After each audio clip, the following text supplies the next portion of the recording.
Boa noite, turma. Sejam bem-vindos à quarta aula da disciplina de Visualização de Dados, da especialização em Engenharia da Qualidade e Six Sigma, com as turmas de Manaus e de São Luís. Essa disciplina será ministrada pelo professor Ricardo Moura.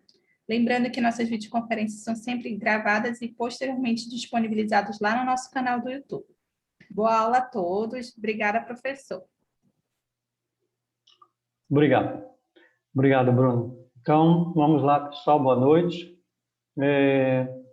Começando, alguma pergunta, alguma dúvida, alguma questão que ontem a gente abordou e vocês gostariam de comentar? Alguém?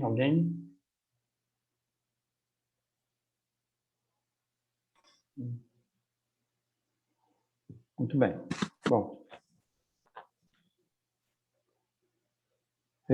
Então, vamos lá.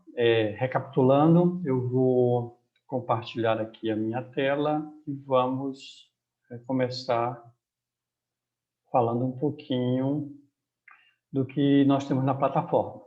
Né? Então, todo esse material que a gente está discutindo, né? Vocês têm acesso na plataforma. São 4 aulas, não é? Aula 1, aula 2, né? Nossos primeiros 2 encontros, a aula 3 foi ontem e estamos aqui na aula 4. Como todas as aulas, tem vídeos introdutórios, tem material de apoio, tem os slides da aula e, ao final, tem avaliação. Como esta é a nossa quarta aula, vocês têm uma avaliação final. A aula de hoje ela tem uma particularidade, tá? É que ela vai ser dividida em 2 partes. A primeira parte vai ser ministrada por mim, tá? E a segunda parte vai ser ministrada pelo professor Vicente Tino. E essa segunda parte com o professor Vicente Tino vai ser amanhã, tá? Então, amanhã à noite tem aula. Ok? Então, se programem para assistir a segunda parte com o professor Vicente Tino amanhã. Beleza? Então, eu vou entrar aqui nos slides da aula e a gente vai começar o assunto de hoje. Muito bem. Como a Bruna falou, Brenda. hoje... Brenda, Troca, pode colocar na tela cheia. Por isso que tu ficou rindo, né? Que eu falei Bruna, né? Poxa. Tela cheia, tela cheia. É porque eu estou abrindo aqui no... Isso, aí dá para fechar. Isso. Tá bom. Beleza. Só porque você gosta. Eu gosto daquela outra telinha que eu fico vendo aqui, mas tudo bem, não tem problema. Então, como a Brenda falou, esse é o módulo de visualização de dados de Engenharia da Qualidade e Six Sigma. Na aula de hoje, na aula 4, nós vamos falar sobre ferramentas da qualidade linkadas ao programa Six Sigma, ou ferramentas da qualidade que fazem parte também do programa Six Sigma, ciclo W2H, cartas de controle. E a última parte, a parte de dashboard, vocês vão abordar utilizando um software específico, tá? E esse software será apresentado pelo professor Vicente Tino amanhã. Muito bem. Então, visão geral, né? Um overview. Essas ferramentas que nós vamos ver, elas estão dentro de 2 grandes fases, né, do programa Six Sigma, que é a fase I, a fase de melhorias, ou fase Improve, e a fase C, a fase de controle, né, ou Control. Vamos iniciar pela fase de implementação de melhorias, né, a fase de otimização de processos. Uma das ferramentas básicas, ferramentas da qualidade, principais, todo programa Six Sigma, todo projeto de melhoria, né, tem que ter, depois de feitas as análises, um plano de ação para a implementação dessas melhorias. Né.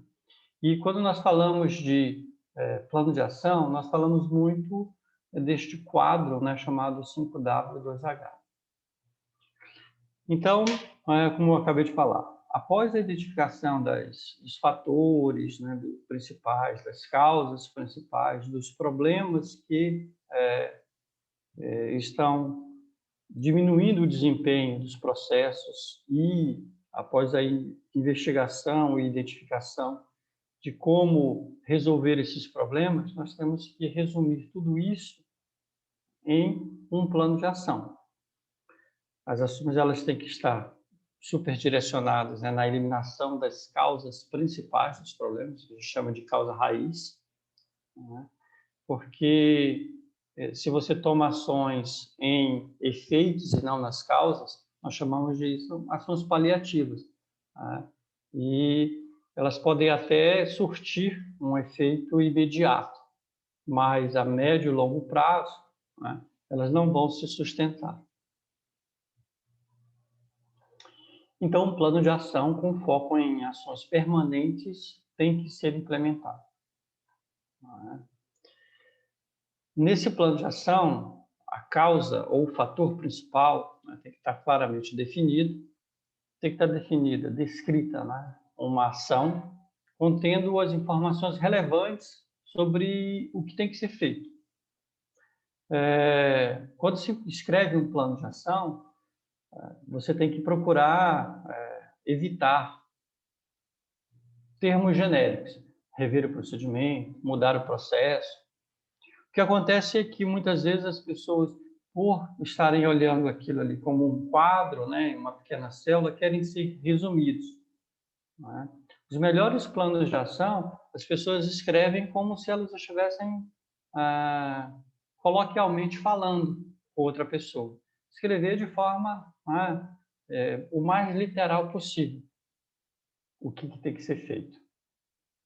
Obviamente tem que ter um responsável, né, que vão implementar, que vão executar aquelas ações, tem que ter data de conclusão e uma coluna final com um controle aí, né, uma forma de se mostrar qual é a situação, o status, né?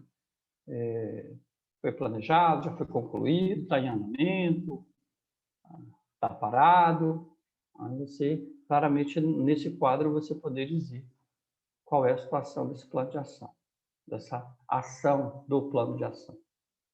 O 5W2H, ele é um acrônimo dessas 7 palavrinhas aí. O primeiro por quê, o que, onde, quem e quando.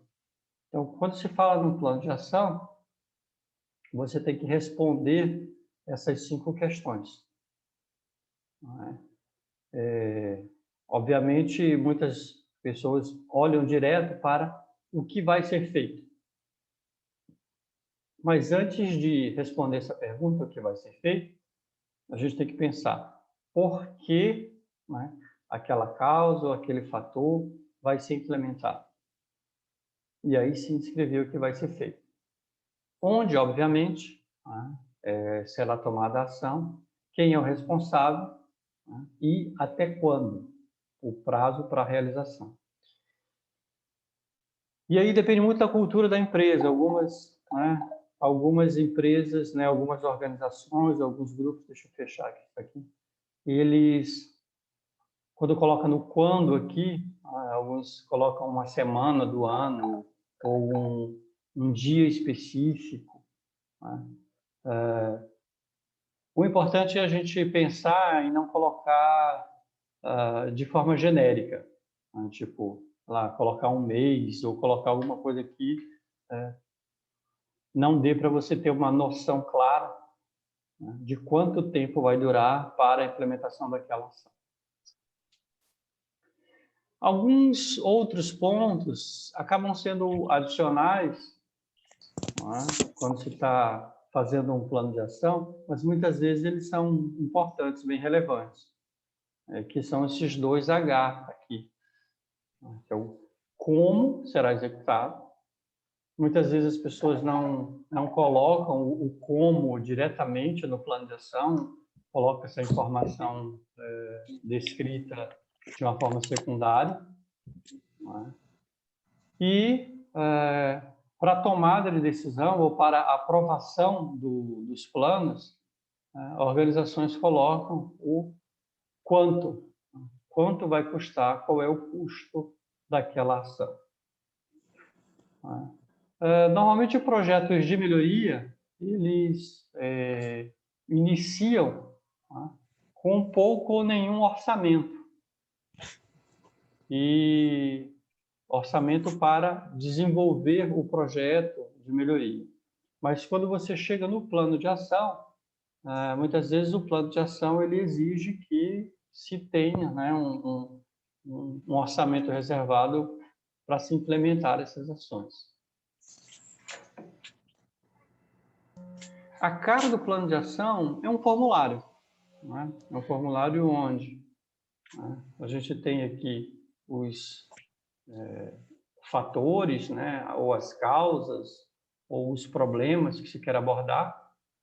E aí, né, na sequência, você vai respondendo essas perguntas. Né? O porquê, o que, onde, quem, quando, como, até aqui o quanto, o how much. Né? Deixa eu fazer uma pergunta, abrir aqui. Né? Quem, né, já participou ou já, de alguma forma, já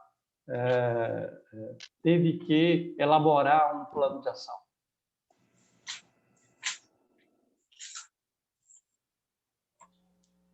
Boa noite. Eu já fiz um Okay. para a questão de resolver um problema, mas era simples. Na realidade, eu estou até vendo que eu esqueci de eu esqueci de fazer quer dizer, não sabia, né? Fazer o passo 7. Acho que era essa questão de calcular o valor do custo dessa implementação, né? Na realidade, eu nem sei, professor, se eu precisava na realidade, mas eu não fiz mesmo. Ó. É interessante isso. Então, algumas ações, né, quando a gente está falando de implementação de ação, né, algumas ações, o custo é pequeno ou até mesmo o custo é insignificante, mas dependendo, né, da ação, vai ter um custo e alguém vai estar pagando por esse custo. Né? Verdade. Você pode tentar, eu não vou comprar nada, sim, mas você vai precisar de uma quantidade de horas reservadas, isso é um custo. Né? Ou, olha, além de horas dedicadas, será necessário adquirir ou comprar alguma coisa. São custos associados. Até um outro ponto também, professor, até fazendo uma crítica assim, quando as pessoas vão criar um plano, né? Esse passo 4 aí. Às vezes, muitas vezes eu já vi isso. A pessoa não está nem no ambiente da reunião, mas gera uma ação, né? Para quem não está na reunião. E eu já cheguei já em reuniões que tinha 4 ações para mim que eu não tinha participado. E aí chegou no dia.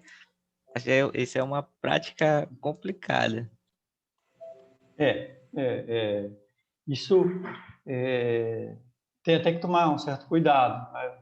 Você fazer reunião, vamos ver quais são as atividades que têm que ser feitas, aí a turma, vamos olhar quem não está na sala. Né? O Wellington não está na sala, então coloca aí para ele que ele não está aqui para dizer não. Né? Isso não é legal. Não é legal. Verdade. Muito bem, mas assim, falando de plano de ação, não é? O que você achou mais desafiador, não é, em um plano de ação? Assim?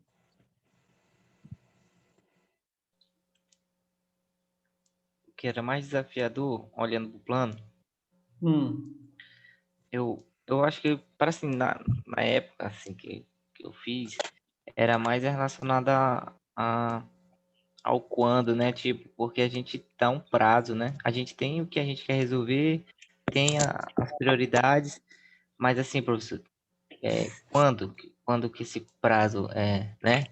E aí a gente às vezes coloca uma ação muito assim no geral, e essa ação ela tem outras, ela é muito quebrada, né? Então, Ela tem desdobramentos. Exato, e às vezes a gente não colocava isso lá no desdobramento, não tinha, ficava muito assim, quero fazer uma viagem.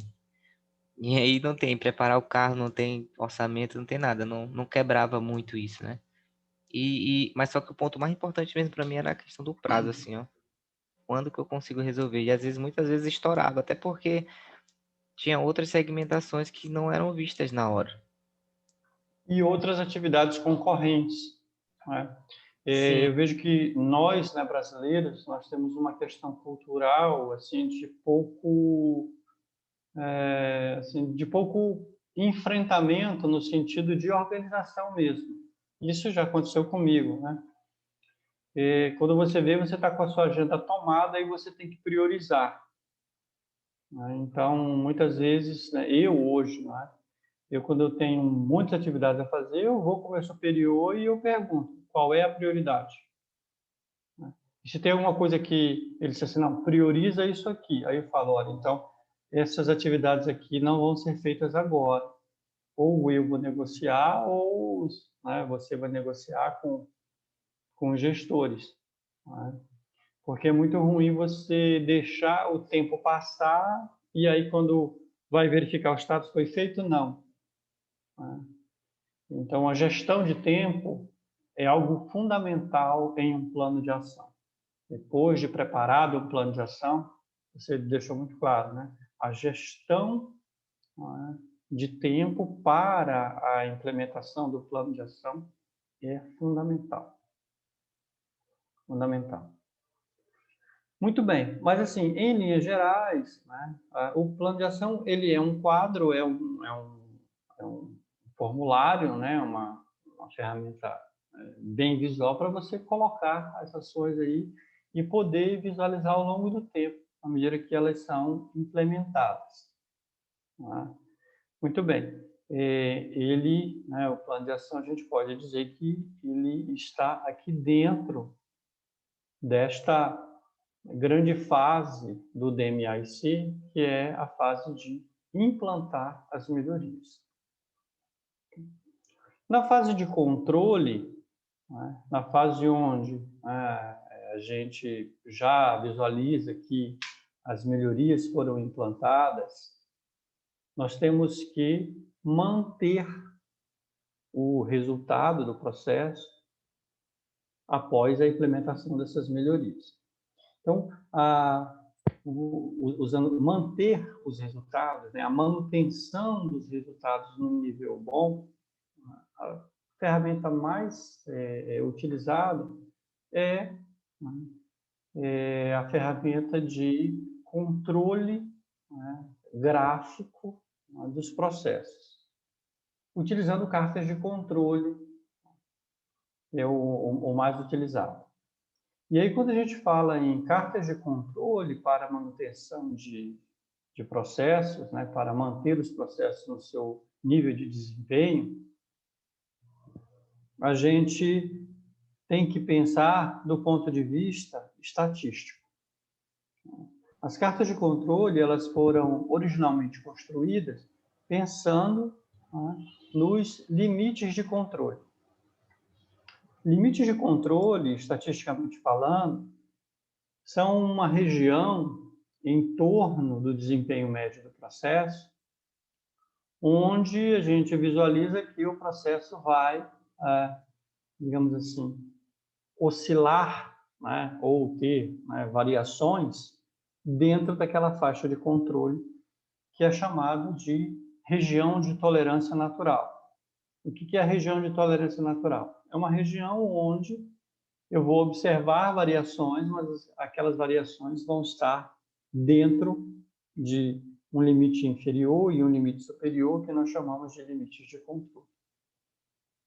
Do ponto de vista estatístico, quando você tem um processo executando, e você está executando tarefas ou produzindo produtos, ele tem um desempenho médio, um valor médio, que pode ser representado por esse ponto central aqui, né? E como é que é o nome disso daqui, dessa curva aqui?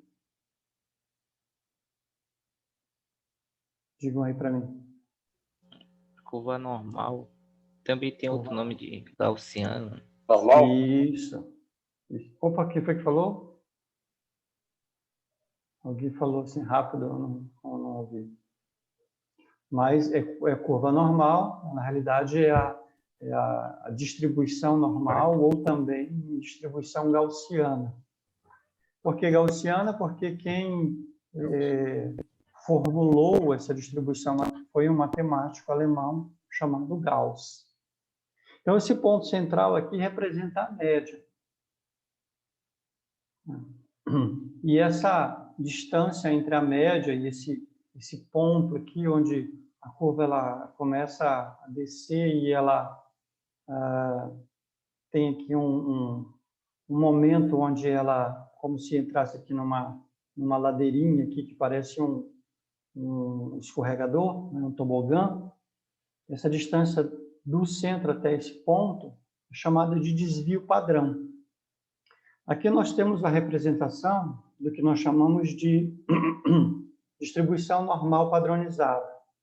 Então, o centro, a média está bem aqui no centro, e do centro da distribuição até uma distância de 3 desvios padrão, seja para mais ou seja para menos, essa região é chamada de região de tolerância natural. E é aí que são estabelecidos os limites de controle para, né, um gráfico de controle que é chamado o gráfico é chamado de carta, carta de controle. Muito bem, tá? Então, assim, só, digamos assim, sendo, assim, representando, né? Deixa eu pegar algum. Vamos ver aqui. A Francinei falou muito ontem, né? Quem aí quer Boa noite, falar? professor. Desculpa atrasar, professor. Boa noite aí. Que isso. Não precisa pedir desculpa. Quem quer compartilhar aí onde trabalha, por exemplo?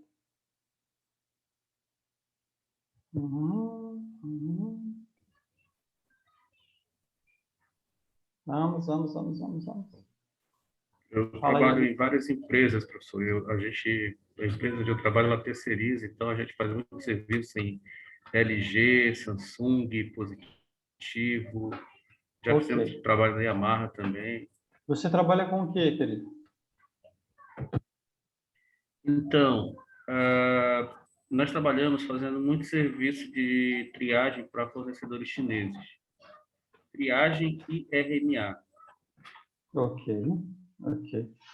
Quando você fala triagem, você fala de inspeção de entrada? Exatamente. Algum lote com epidemia, foi aberto lá uma não conformidade, uma carta, e o fornecedor diz, olha, corre lá e faz uma triagem antes de entrar no processo do cara para não deixar vazar mais que o índice de está altíssimo. A gente reúne equipe e leva para fazer essa triagem. Por exemplo, vocês, fazem medições de características dimensionais, por exemplo? Não. É apenas visual. Grande parte do trabalho que fazemos é visual. Ou teste elétrico. Ou um teste, um teste elétrico. Por exemplo, fala aí um teste elétrico. Então, algumas vezes, alguns cabos vêm com falha de continuidade, e aí os caras mandam para a gente, ou a gente desenvolve algum dispositivo para testar a continuidade desse cabo em grande escala. Até porque não dá para fazer multímetro peça a peça. Então, tem que fazer o dispositivo para atender 2, 3K por dia. Ok. Mas aí quando você está falando de continuidade, você está fazendo uma medição que ou tem continuidade ou não tem continuidade, não é verdade? Exatamente. Em alguma situação, vocês fazem alguma medição onde tem que ter um valor específico dentro de limites de especificação? Já aconteceu? Muito raramente. Isso não cabe...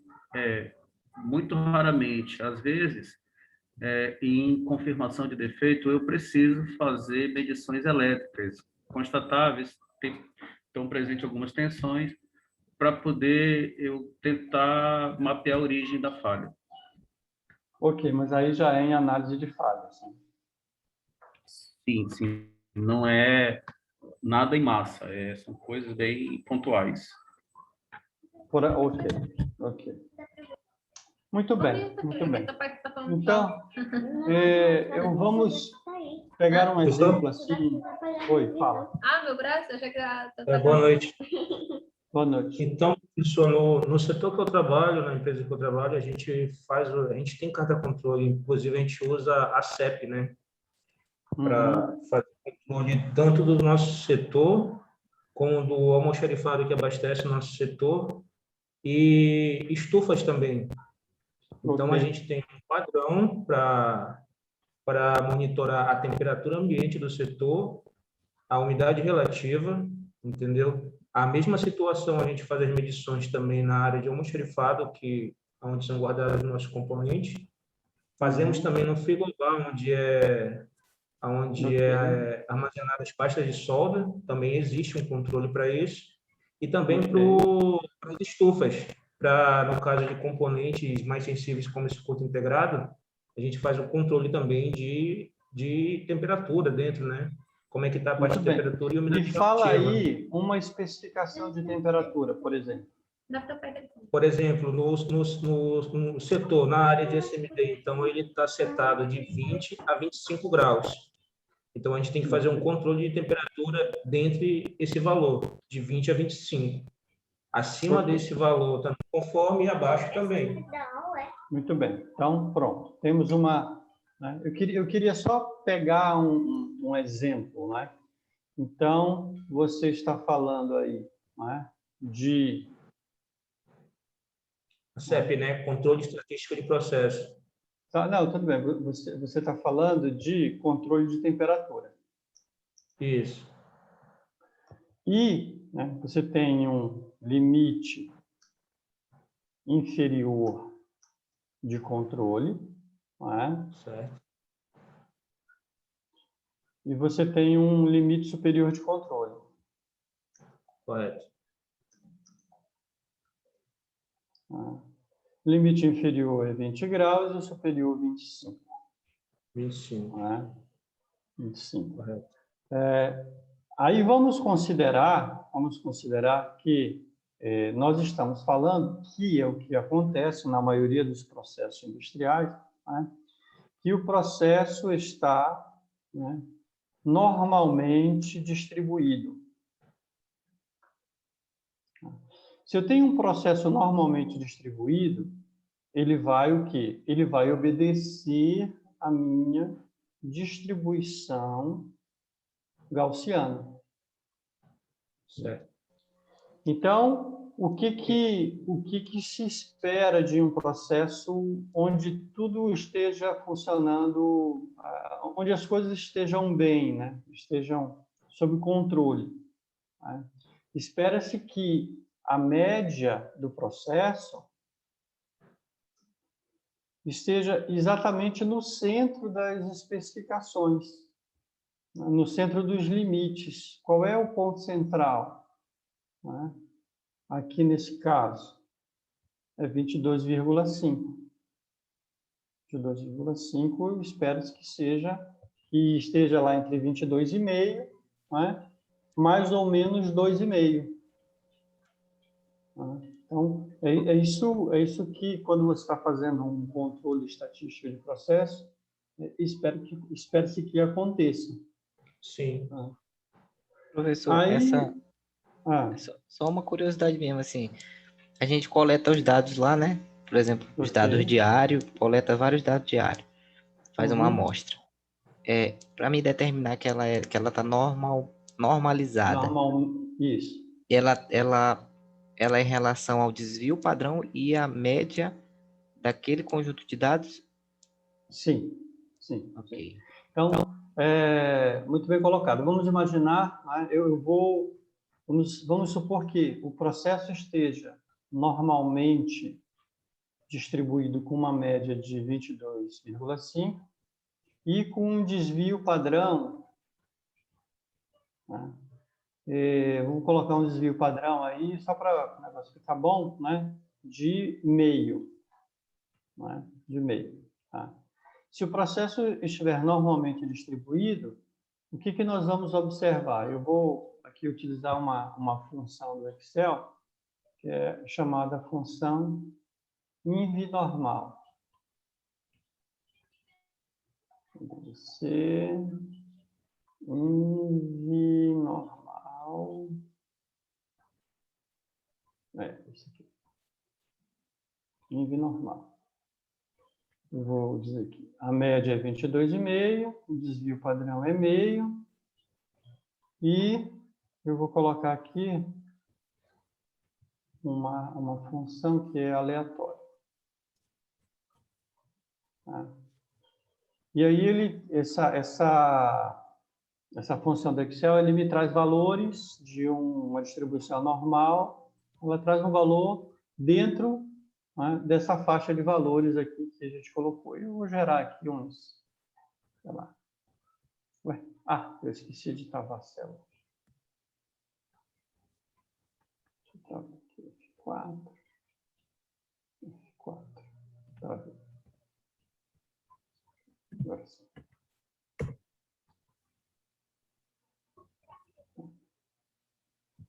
Tirei aqui uma série de valores dessa distribuição. Muito bem. Bom, como é que eu vou saber se está normalmente distribuído? Que foi essa sua pergunta, né? Como é que eu faço um teste de normalidade? Normalmente, para você fazer um teste de normalidade, você pode utilizar um software estatístico, como o Minitab. Tu sabes da primeira aula? Alô, alô, alô? Não tive como Não, participar, né? eu olhei só a gravada lá. Ok. Um software como, por exemplo, o Minitab, ele tem essa função de teste de normalidade, tá? Que é uma das ferramentas básicas, né, do Minitab. Já demora um pouco. Ok. Tá? Então, aqui em Basic Statistics, ele tem, cadê? Normality Test, eu tenho aqui Normality Test, ou eu posso, deixa eu tirar isso aqui da frente. Eu posso aqui em gráfico, histograma, Basic, pode ser um sumário gráfico também. O sumário gráfico também faz um teste de normalidade. Então, deixa eu pegar aqueles dados DK. Maybe I understand better why a father might want to protect. Eu vou colocar esses dados aqui.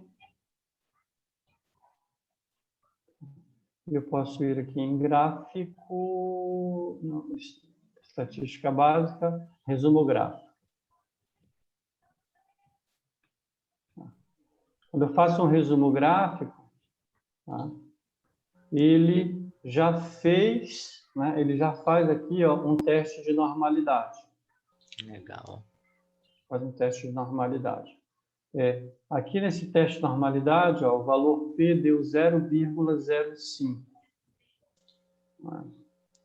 Aí você pode dizer, pô, professor, mas eu não tenho Minitab.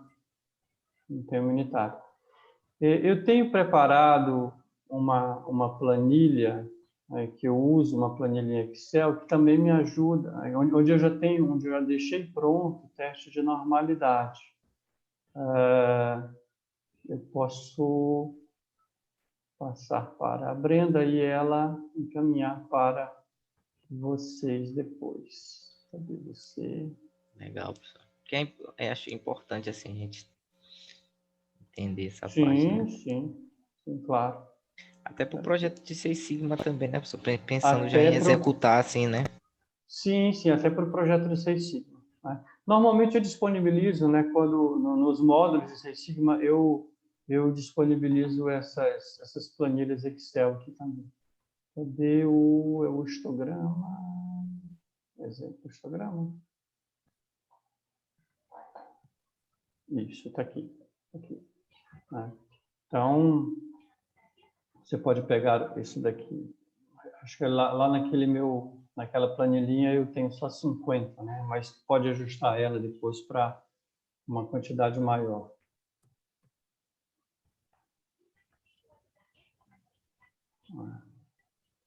Deixa eu vir para cá e colar valores. Ok. E aí, né, você coloca os dados aqui, e aí ele faz uma análise, né, faz um resumo estatístico, média, desvio padrão, monta o histograma. Eu já mostro aqui o gráfico da distribuição normal desses dados e já faz um teste de normalidade.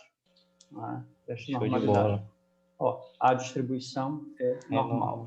Legal. Tá? Então, esse é uma das primeiras coisas que você faz quando você está olhando os dados que você coleta. Peraí, esses dados estão normalmente distribuídos? Sim ou não?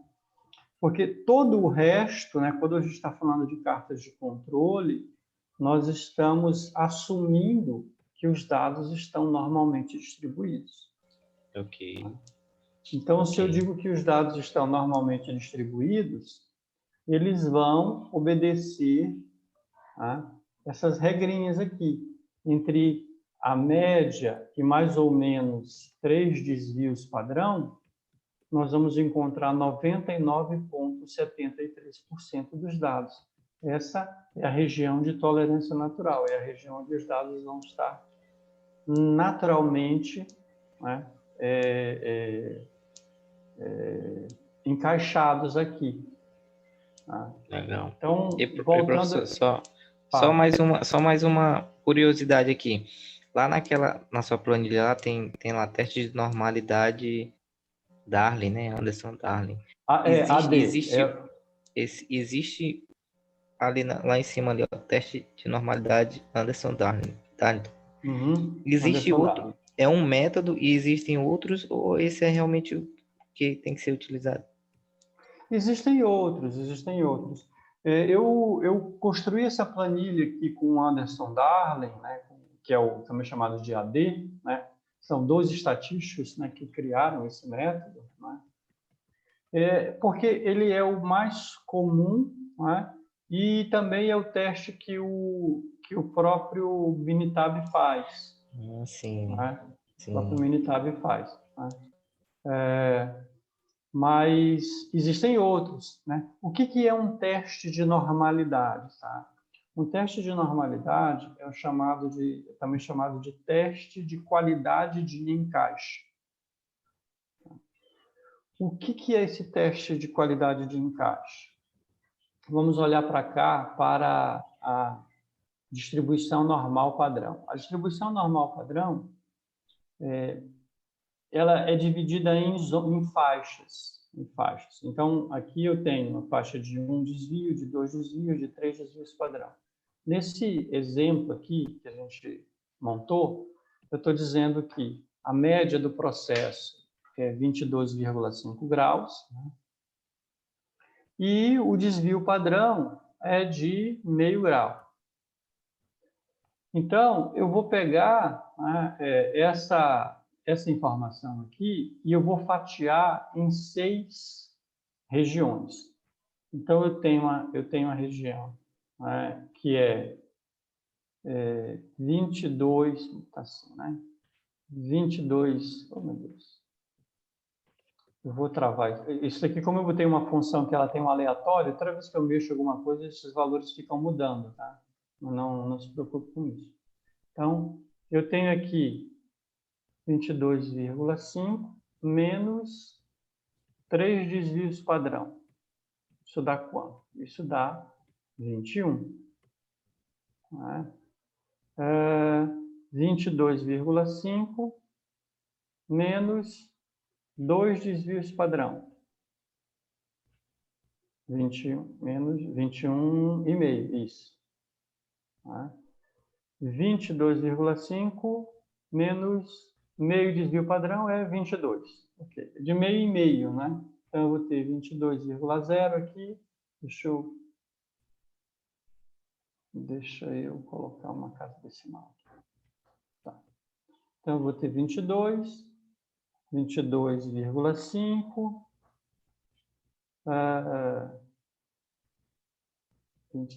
23 e 23,5. Então, de meio em meio, né? Então, essa seria a região de tolerância natural. Deixa eu botar isso aqui.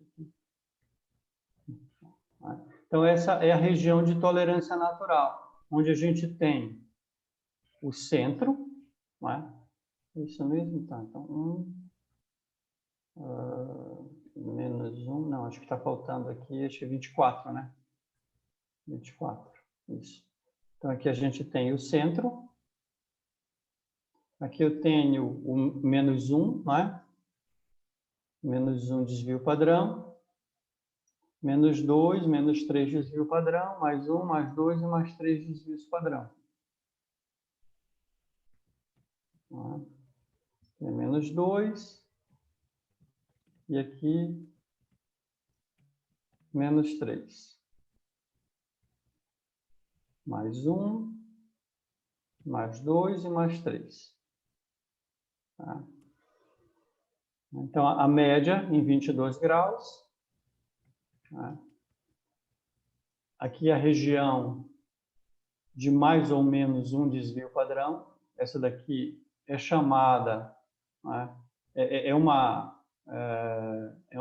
chamada de zona central. Né? Então, aqui, né, é a região central.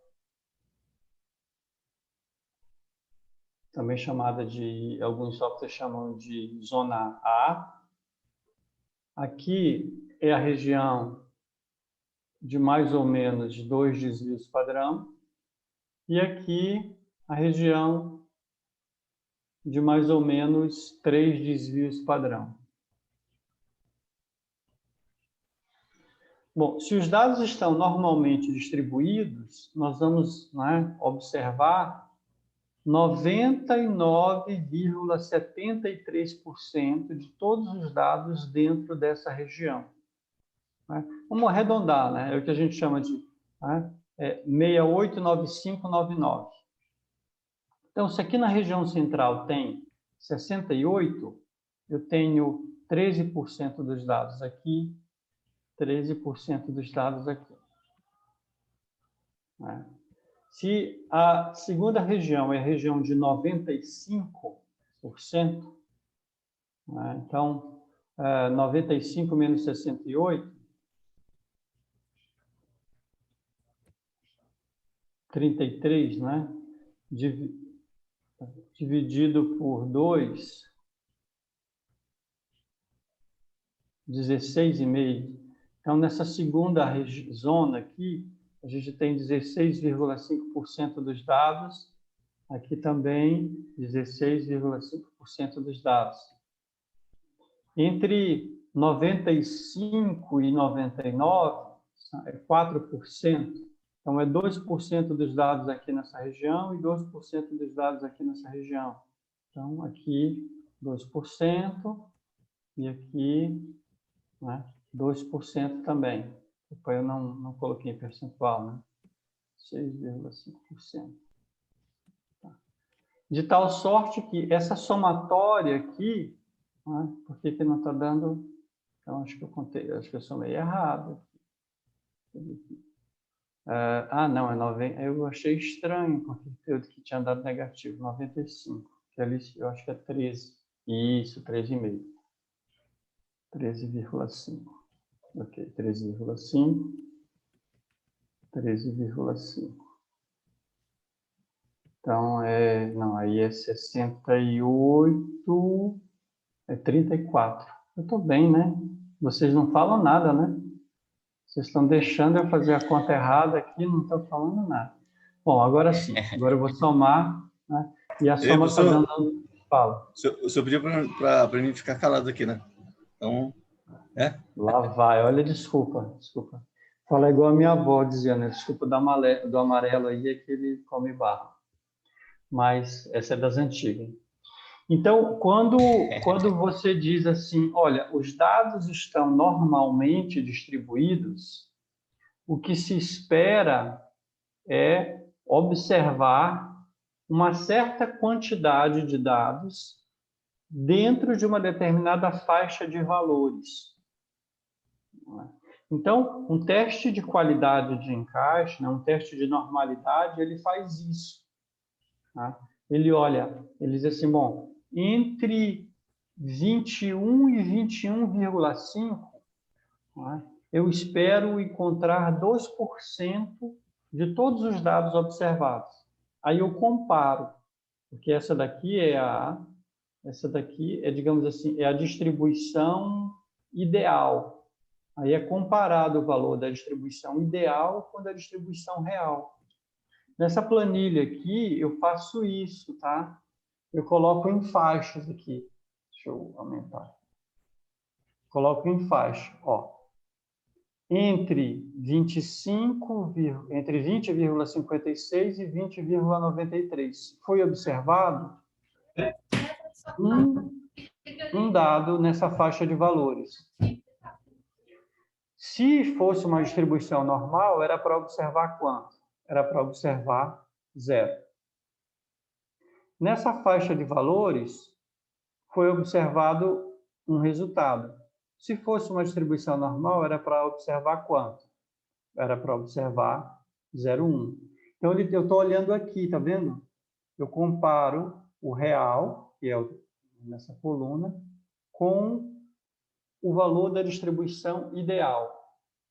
Então, um teste de normalidade, ele está fazendo isso. Ele está olhando dentro de uma faixa de valores o real versus ideal, real versus ideal, real versus ideal, real versus ideal. E, né, faz uma análise do quão encaixado, né, faz uma análise da qualidade do encaixe dos dados reais com os dados ideais. Né? Tanto é que o termo, né, quando você fala em teste de normalidade, o termo estatístico que é usado, tem até um nome engraçado, né? É goodness of fits. Goodness of fits. E se a gente for traduzir, né, pode ser chamado de... Né, esse aqui é uma tradução ao pé da letra, né, bondade do ajuste. Né? Mas outras literaturas chamam isso também de qualidade de encaixe. Qualidade de encaixe. Putz, mas aqui eu tenho que escrever estatística, né? Porque senão o Google não entende. Né? Teste de qualidade de encaixe. Quando você fala em teste de qualidade de encaixe, o teste de qualidade de encaixe assim, mais genérico é o teste chamado Q quadrado. Né? Q quadrado. Tá? Que é o segundo teste mais utilizado. Eu até tinha uma outra planilha onde eu fazia o teste de qualidade de encaixe utilizando o método Q quadrado. Mas como a maioria das empresas usam o Minitab, eu mudei do Q quadrado para o Anderson Darling. Tá? Bom, eu acabei dando a resposta estendida da sua pergunta. Né? Então, um teste de normalidade basicamente é isso. É olhar para a distribuição normal padrão e comparar os dados reais com a distribuição normal padrão. E o teste de qualidade de encaixe, ele está diretamente relacionado com a análise que é feita nas cartas de controle. Muito bem. Quais são os tipos de carta de controle que podem ser utilizados? A primeira pergunta que a gente tem que fazer, né, quando nós vamos montar uma carta de controle, é que tipo de dado, né, estamos monitorando. O colega que estava falando ainda agora, desculpa, o Otinei, né? Otiniel, desculpa. O Otiniel, né, ele falou que trabalha com inspeções. Né? Só que ele trabalha com inspeções, por exemplo, uma inspeção visual. Uma inspeção visual é uma inspeção que o dado que se está monitorando é o que a gente chama de um dado qualitativo.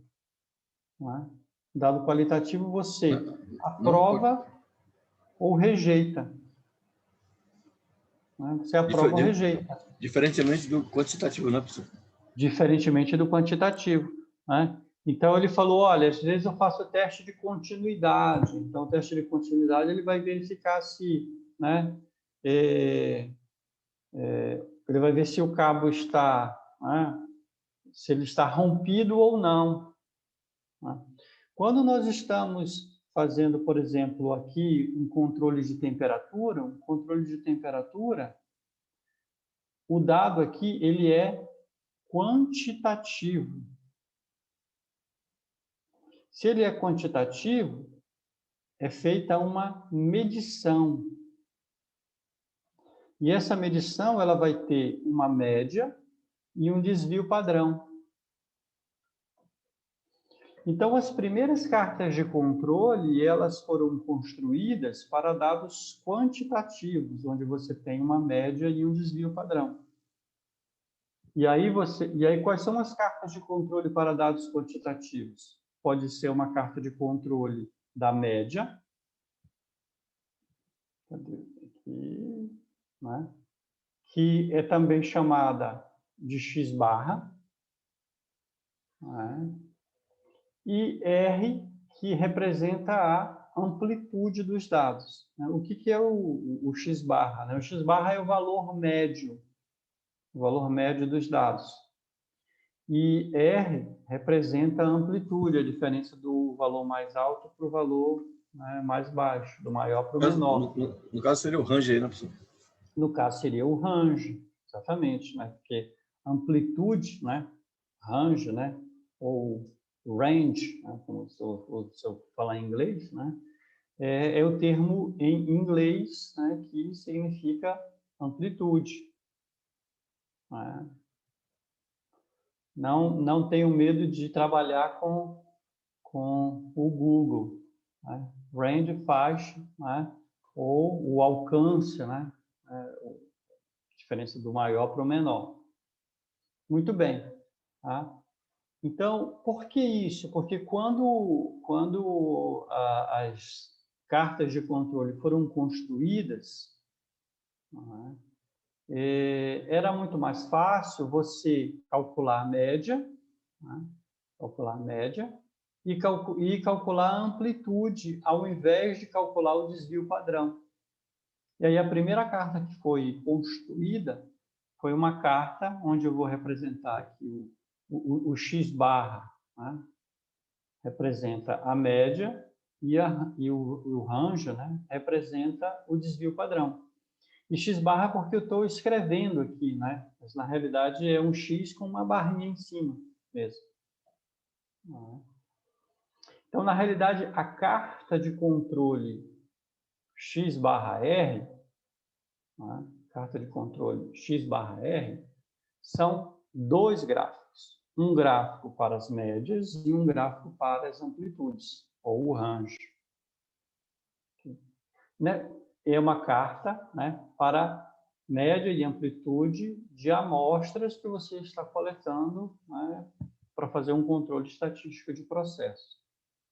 Muito bem, mas às vezes você não tem condições de coletar amostras de uma quantidade grande. Você só tem condições de coletar uma amostra por vez. Aí você usa uma carta que é chamada de carta IMR.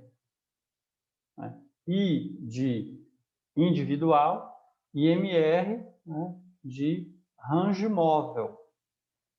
Range móvel. Porque quando você só está coletando né, imagina eu estou coletando uma amostra de 5. Numa amostra de 5, eu vou ter um valor mais alto, vou ter um valor mais baixo. Aí eu consigo calcular o range. Mas se eu estou pegando amostras só de tamanho 1, eu não tenho um máximo e um mínimo. Aí eu vou comparar né, com a segunda amostra. Aí eu vou ver qual é o máximo, e qual é o maior, qual é o menor entre a amostra 1 e a amostra 2. Aí depois eu pego a terceira amostra. Aí eu comparo o maior e o menor entre a segunda e a terceira. Aí depois eu pego a quarta amostra. Aí eu comparo o maior e o menor entre a terceira e a quarta. Quer dizer, eu vou fazendo um range móvel entre as amostras. E essa é chamada de carta IME. Essas são as duas cartas mais utilizadas quando você está tratando de quê? De dados quantitativos. Quando eu estou trabalhando com dados quantitativos, essas são as duas cartas mais utilizadas. Agora, se nós estivermos falando de dados qualitativos, aí nós podemos utilizar outros tipos de carta de controle, como, por exemplo, né, uma carta de proporções, chamada carta P. Por exemplo, o índice de defeito é uma proporção, produtividade é uma proporção, tá? Rendimento é uma proporção. Tá? Ou, né, se você está fazendo um acompanhamento onde não há necessidade de fazer proporções, você pode simplesmente contando, né, os resultados que você obtém. Como, por exemplo, uma carta C. Você usa a carta C de contagem. Então, essas são as 4 principais cartas de controle ou gráficos de CEP, de controle estatístico de processos. Quando que eu vou usar cada uma dessas cartas? Tá? Então, a gente tem um pequeno fluxograma onde a gente avalia isso. Necessidade de usar a carta. Qual é a primeira pergunta que eu faço? Os dados são contínuos, quer dizer, são quantitativos, ou os dados são discretos, quer dizer, os dados são qualitativos. Se os dados forem quantitativos, eu vou vir para cá, para essa segunda pergunta, e eu vou me perguntar: o tamanho de cada amostra é fixo e menor do que 10? Não, não é fixo, ou não é menor do que 10. Então, use uma carta X/S, que é uma carta de médias e de desvios padrão. O S aqui é de Standard Deviation, que é o termo em inglês, né, para desvio padrão. Ok, Ricardo, o tamanho da minha amostra ele é fixo e ele é menor do que 10. Beleza. Se for entre 2 e 9, se cada amostra tiver um tamanho, né, amostra de tamanho 2, ou amostra de tamanho 3, ou amostra de tamanho 5, amostra de tamanho 8, você pode utilizar uma carta X/E. Não, as amostras que eu coleto são, né, de tamanho 1. Cada vez que eu for coletar, eu só vou pegar uma informação. Então, use uma carta X/S, ou também chamada de IME. Né? Então, essa região aqui, essas cartas, elas são cartas que nós estamos assumindo que os dados são normalmente distribuídos. Então, a condição inicial para se usar uma carta de controle é que se tenha normalidade, quer dizer, os dados estão estáveis e normalmente distribuídos. Por isso que se usa cartas de controle depois que você mediu, analisou, implementou melhorias e o processo já está estável e sob controle. Aí você implanta a carta de controle. Ricardo, quer dizer então que se o processo está todo desorganizado, não dá para implantar certo? Se o processo está instável, não adianta você dizer que vai implantar uma carta de controle, que você só vai constatar que aquele processo está fora de controle. Vai ser um esforço em vão. Muito bem. Bom, mas se os dados eles são qualitativos, aí você se pergunta, ó, eu vou trabalhar com proporções, uso uma carta P. Eu vou trabalhar só contando quantidades, uso uma carta C. As distribuições estatísticas que são utilizadas, né, na carta P, a carta P usa a distribuição binomial e a carta C usa a distribuição de Poisson. Mas em ambos os casos aqui, o que se busca fazer são aproximações para a distribuição normal. Muito bem. Então, em linhas gerais, a ideia é essa. Uma carta X/R. Né? Você vai, para cada, por exemplo, para cada lote, você pega uma quantidade fixa de itens daquele lote e mede. Né? Você vai calcular a média e o range daquela amostra. E aí você vai colocar essa informação na carta de controle. Você vai colocar a informação da média da primeira amostra. Então, x1 barra é a média, né? X barra significa média, né? O barra significa média, é a média da primeira amostra. Coloquei aqui, né? X2 barra é a média da segunda amostra, média da terceira, média da quarta amostra. Ao mesmo tempo, dentro de cada amostra, você vai ver quem é o maior e quem é o menor e calcular a amplitude, o range. E aí, na segunda carta, na carta R, você vai colocar, né, a amplitude da primeira amostra, a amplitude da segunda, a amplitude da terceira e assim sucessivamente. Eu posso, professor, eu posso definir essa frequência de coleta independente, né? Quinzenal, mensal, diário. Tem problema não, né? A frequência vai depender, assim, do teu processo. Como, né, o teu processo, da dinâmica do teu processo. Entendi. Não tem nada fixo que tem que ser. Depende muito da análise mesmo. Você tem que ver de quanto em quanto tempo é importante para você manter o processo sob controle. Entendi. Não é? Bom, os limites de controle, né, a primeira vez que quem inventou, né, quem postulou as cartas de controle foi um estatístico chamado Shillhart. E aí, né, na época, na faixa de 1950, não existia nem calculadora, meus amigos. Né? Então, imagina calcular desvio padrão naquela época lá. Quem lembra da fórmula do desvio padrão? Isso é complicado. Vocês lembram da fórmula do desvio padrão? Desvio padrão. Tá? Olha essa fórmula bonita aqui. Tá?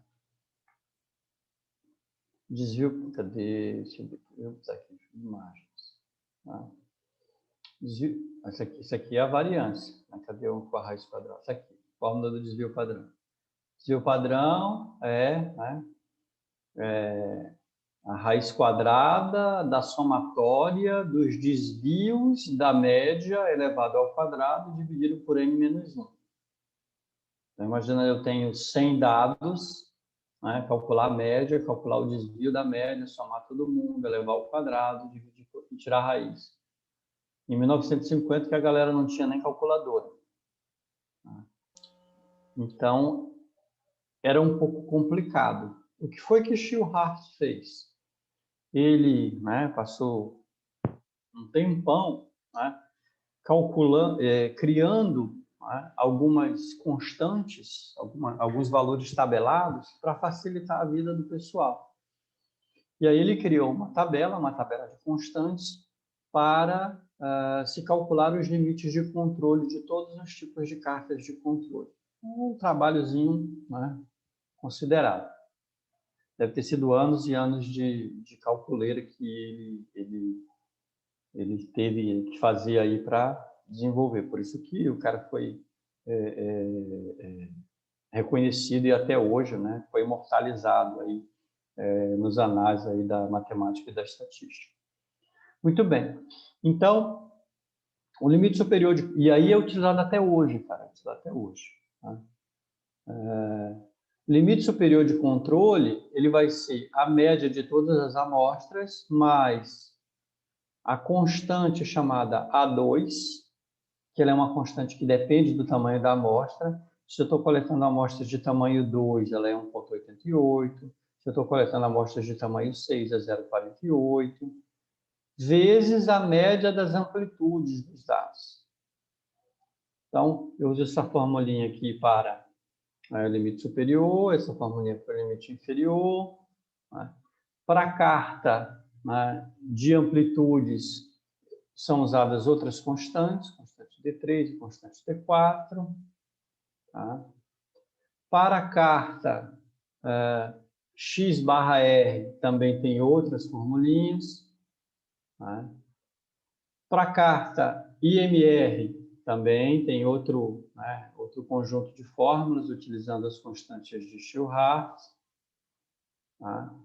Para a carta P também. Tá? Mas o mais divertido é que hoje acaba que isso é um conhecimento assim mais que, assim, informativo para a gente, porque hoje a gente já vai utilizar um software estatístico que calcula para a gente. O Minitab já dá tudo para a gente hoje, né? Já dá tudo para a gente. Né? O Minitab, por exemplo, já dá tudo. Se eu for fazer aqui, cadê? Gráfico, estatística, Quality Tools. Cadê controle estatístico? CEP. Não está aqui. Control Charts está aqui. Né? Control Charts quero fazer com uma IMR, porque aqui eu tenho... subgrupo, eu acho que... Não, eu tenho que botar subgrupo. Bom, o Minitab ele já constrói a carta de controle para a gente. E aí, além de construir a carta de controle, calcular os limites de controle, ele ainda faz análises de possíveis pontos fora de controle. Que é o que a gente chama de análise, né, análise de sintomas de descontrole. Tá? Ou, né, você pode montar isso no Excel e aí já deixar pronto. Né? Existem já cartas de controle que já estão preparadas, aí você só faz alimentar com os dados e os limites de controle já são calculados lá. Tá? Então, é interessante a gente entender como, né, elas são construídas, né, essas faixas, né, limite superior e limite inferior, mas, na realidade, hoje os softwares estatísticos nos ajudam a fazer esses cálculos. É importante a gente entender e interpretar. Tá? Então, uma carta IML, então, as cartas de controle, deixa eu voltar um pouquinho, né? Então, quando a gente fala carta de controle X barra R, são 2 gráficos. Um gráfico é o gráfico das médias e um gráfico é o gráfico das amplitudes, ou dos rangos. Uma carta de controle IMR. Um gráfico é o gráfico das leituras individuais, os seus respectivos limites de controle, né, inferior e superior. E o outro gráfico é o gráfico da amplitude móvel, né, ou range móvel.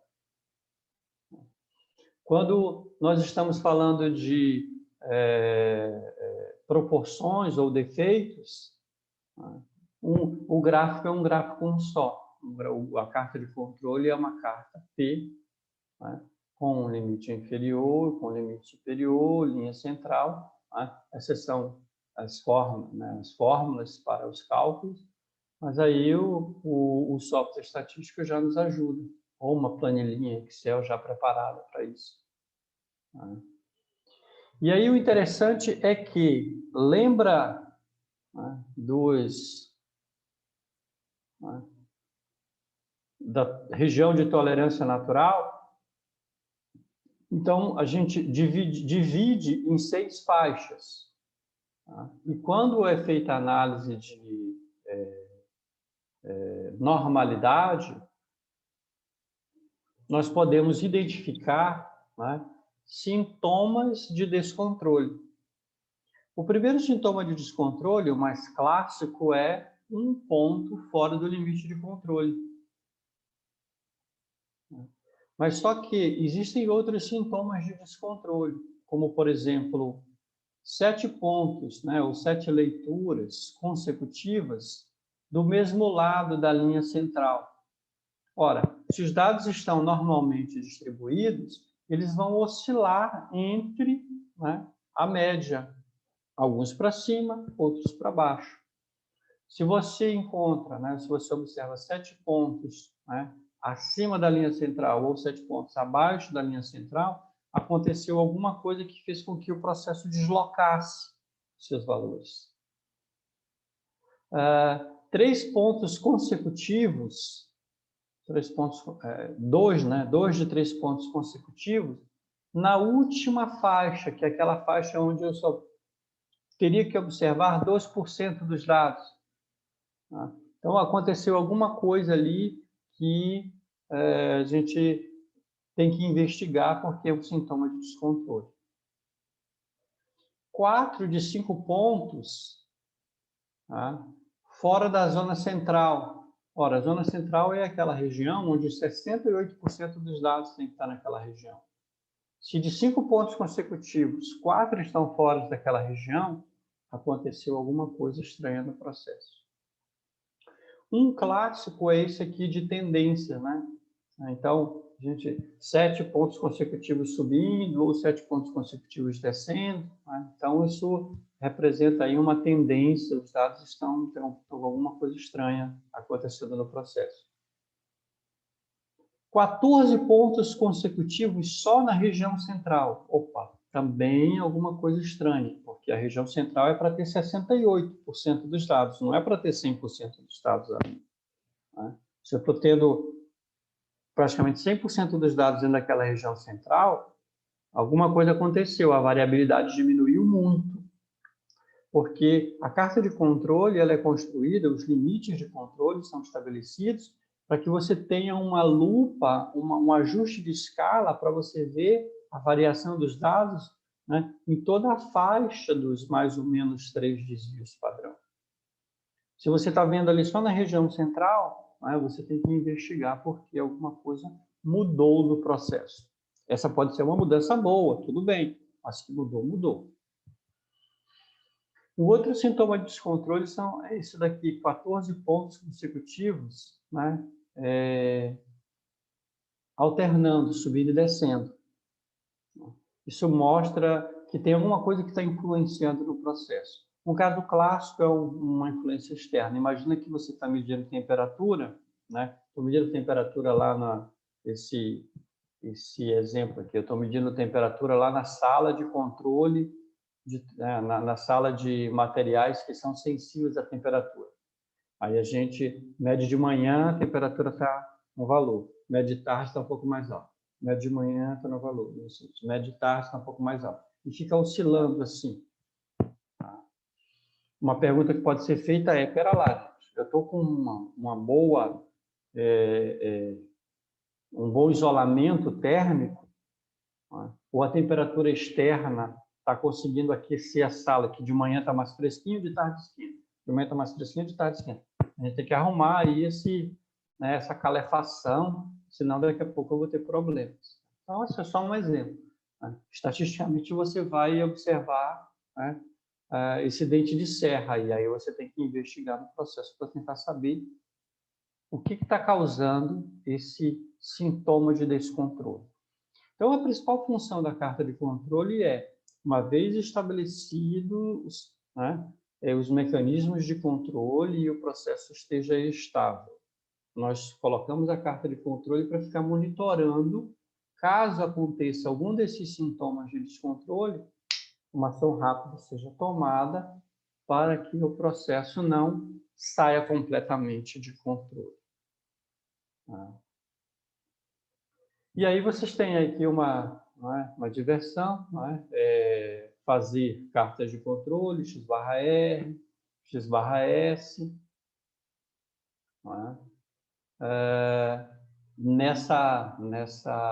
nessa base de dados aí que está lá no nosso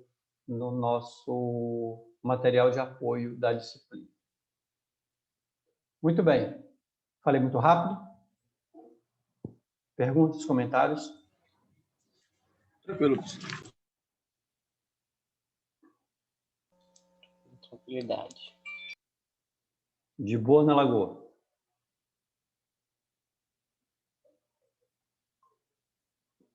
Muito bem. Ok. Bom. O próximo tópico, né, desse nosso encontro são os dashboards, né, os painéis de monitoramento. Então, quando você está falando aí, né, de fase de controle, é importante a construção de painéis de monitoramento, ou esse nome em inglês aqui chique, né? Dashboard. O que são painéis de monitoramento? O que são dashboards? Né?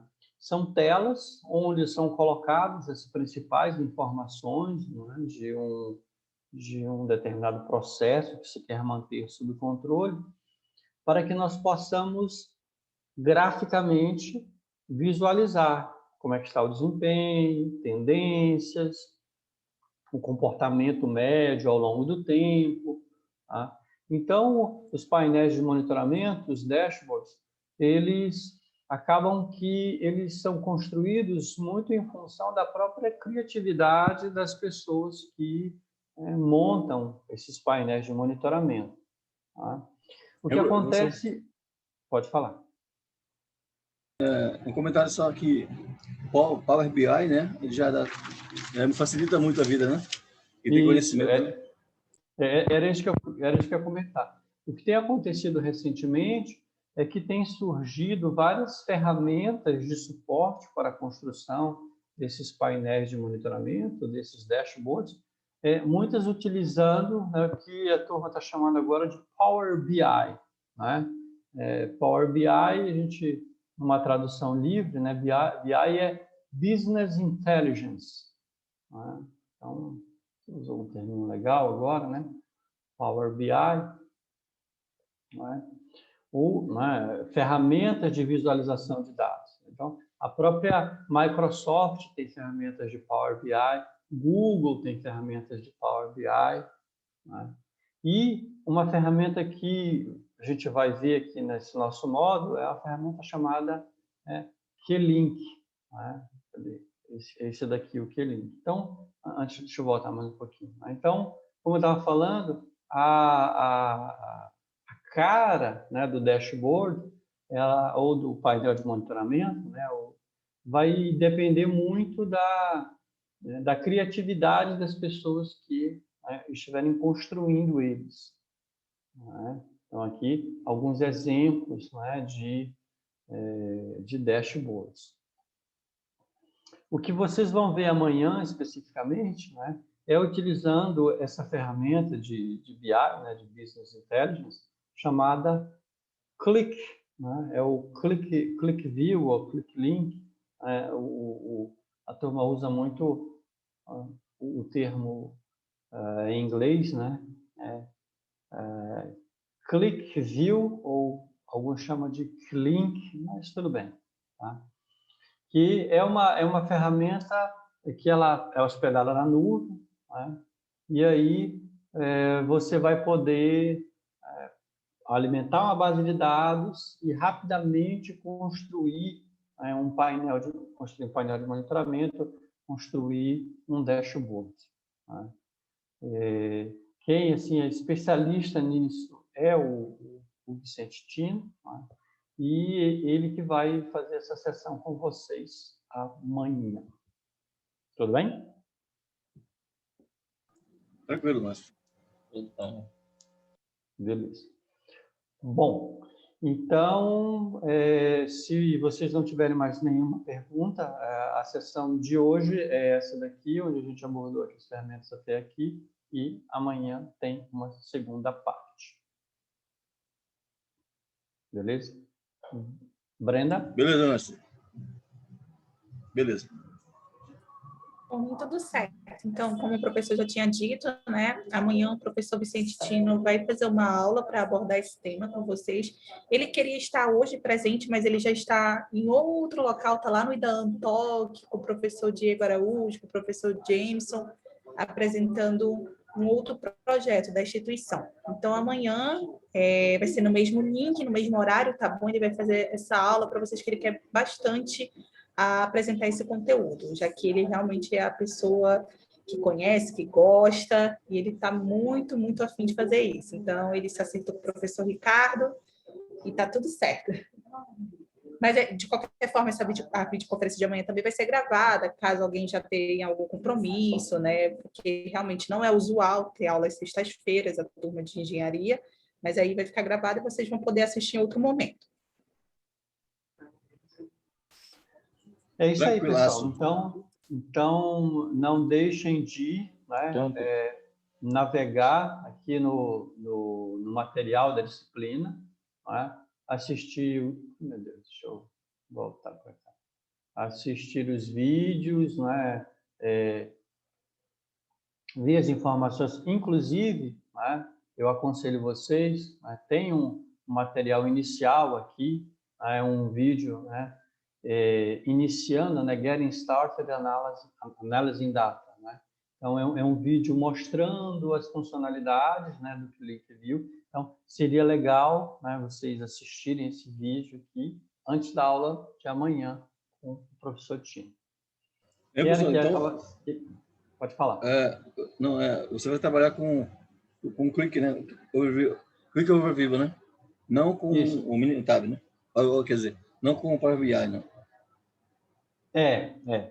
A abordagem de dashboard nessa disciplina aqui é utilizando essa ferramenta.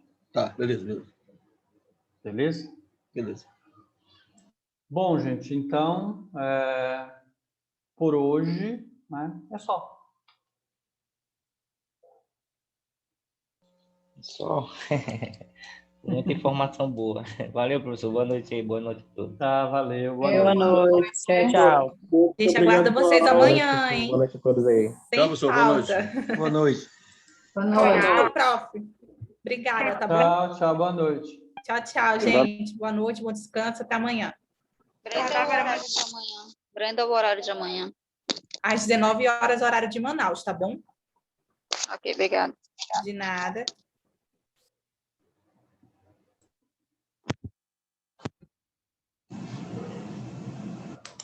Boa noite a todos. Tchau, gente. Vou encerrar a reunião. Obrigada.